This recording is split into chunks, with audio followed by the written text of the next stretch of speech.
परभनी जिले के सेलू शहर में सामाजिक कार्यकर्ता एडवोकेट विष्णु ढोले इन्होंने 4 जुलाई 2024 को आमरण उपोषण सेलू शहर में डॉक्टर बाबा साहेब अम्बेडकर इनके पुतले परिसर रेलवे स्टेशन रोड यहां पर उपोषण शुरू किया।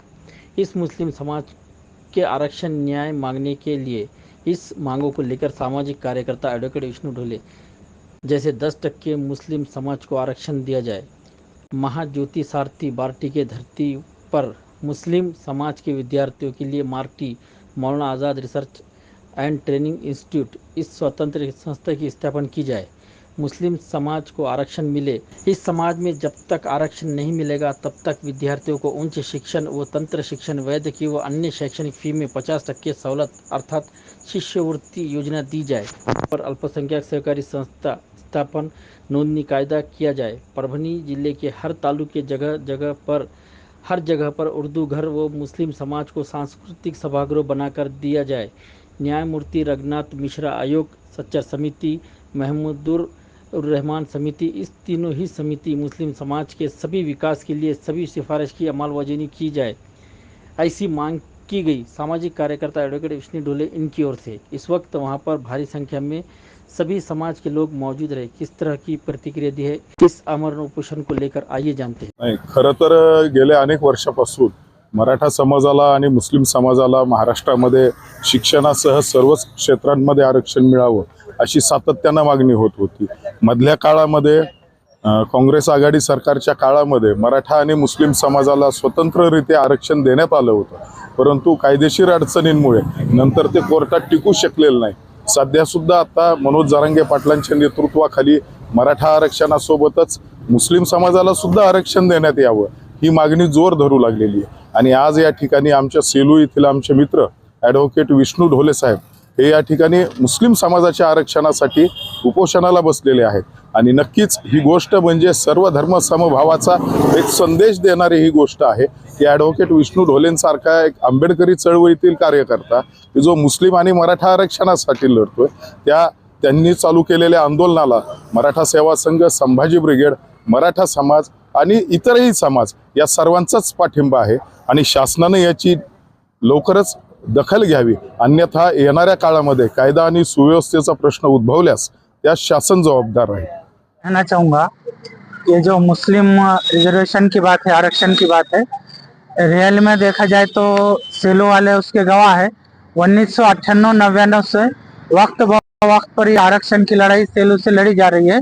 लेकिन जैसा कि अभी आपने बताया कि यहाँ पर पूरे महाराष्ट्र में जो मुस्लिम कौम का मसला है आरक्षण का और दीगर मांगे जो यहाँ पर के लिए सच बताया कि हमारे जो मुस्लिम रहने, चाहे वो किसी भी पार्टी से रहो, चाहे वो किसी भी ओहदे पर रहो, उनका क्या हमारे कौम हक है वो हक दिलाने का अपने नेताओं ने पार्टी के जरिए कुछ। लेकिन यहाँ पर अफसोस की बात यह है कि आज भी हमारे जो रहनुमा है ओहदे पर है कि उन्होंने मुस्लिम समाज के जो मसले मसाइल है वो कभी अपने पार्टियों में ले जाकर, अपने नेताओं के पास ले जाकर नहीं रखे, बल्कि पार्टी की में की, अपने आवाम में की और उनका बेनिफिट उनको दिया है।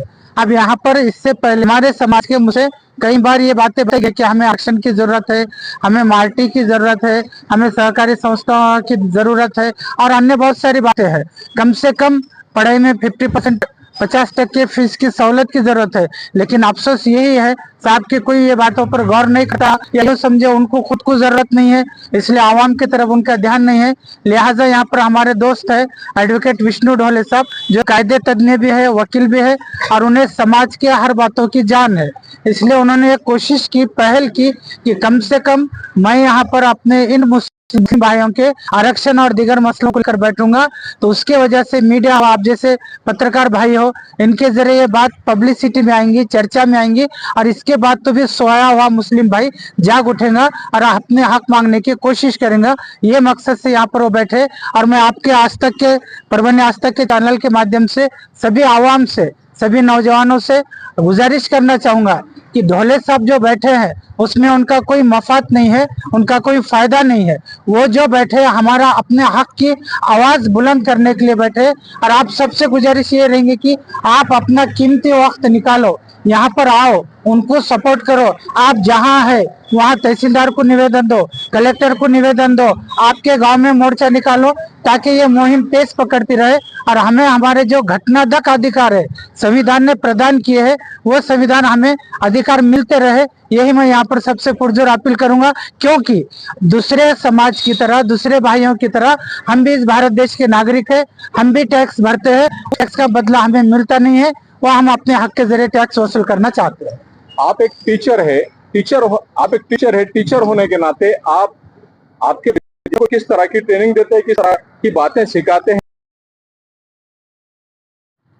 शाहू फुले आंबेडकर यांच्या पुरोगामी समजल्या जाणाऱ्या या महाराष्ट्रामध्ये छत्रपती शाहू महाराजांनी त्यांच्या संस्थानामध्ये 50% आरक्षणाची सवलत लागू केली होती आणि त्याच्यामध्ये 155 जी अनुसूचीमधील क्रमांक आहे त्याच्यामध्ये मुस्लिमांना स्पेसिफिक आरक्षण शाहू महाराजांनी दिलेलं होतं आणि त्याचाच धागा जोडून भारतीय राज्यघटनेमध्ये डॉक्टर बाबासाहेब आंबेडकरांनी कोणत्याही जाती धर्माचा आधार न देता जे कोणी इकॉनॉमिकली, पॉलिटिकली किंवा सोशली डिप्राइव्ड असतील त्या लोकांना आरक्षणाच्या माध्यमातून एका समान पातळीवर आणण्याचा प्रयत्न डॉक्टर बाबासाहेब आंबेडकरांनी केला आहे आणि हा आरक्षणाचा धागा घेऊनच आज रोजी मुस्लिम समाज जो आपल्या आर्थिकदृष्ट्या, शैक्षणिकदृष्ट्या मागासलेला आहे त्यांना आरक्षण मिळावं या हेतून मी या ठिकाणी उपोषणाला बसलो।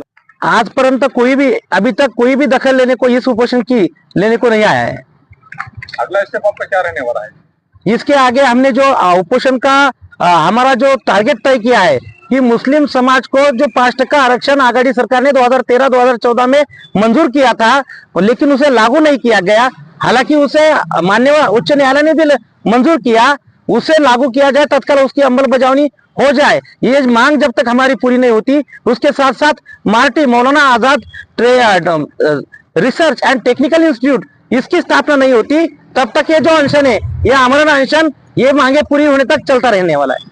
मुझे इस बारे में ऐसा कहना है कि मुस्लिम समाज को खाली इस नजर से देखा जाता है कि ये वोट देने वाला समाज है, लेकिन हमारा वोट, हमारा नेता, हमारी सत्ता, ऐसा कभी ख्याल मुस्लिम समाज के हो या दलित समाज के जहन में नहीं आया है। वो खाली वोट देने वाला समाज, ऐसा यहाँ के प्रस्थापित राजकारणियों ने भी उन्हें समझते आए। हालांकि हमारा वोट, उनकी सत्ता, ये कब तक चलता रहेगा? हमारे वोट से उनको हम कब तक जिताते रहेंगे? हमारे वोट की ताकत हमारे लिए इस्तेमाल होना चाहिए और हमारी सरकार हमारे वोट से आनी चाहिए। हमारा आदमी अगर पार्लियामेंट में, असेंबली में गया तो हमारे हक अधिकार की, आरक्षण की या कोई भी फंडामेंटल चीजों की हक की बात वहां पे रख सकता है। इसलिए हमारे वोट से हमारा आदमी वहां जाना ये बहुत जरूरी है।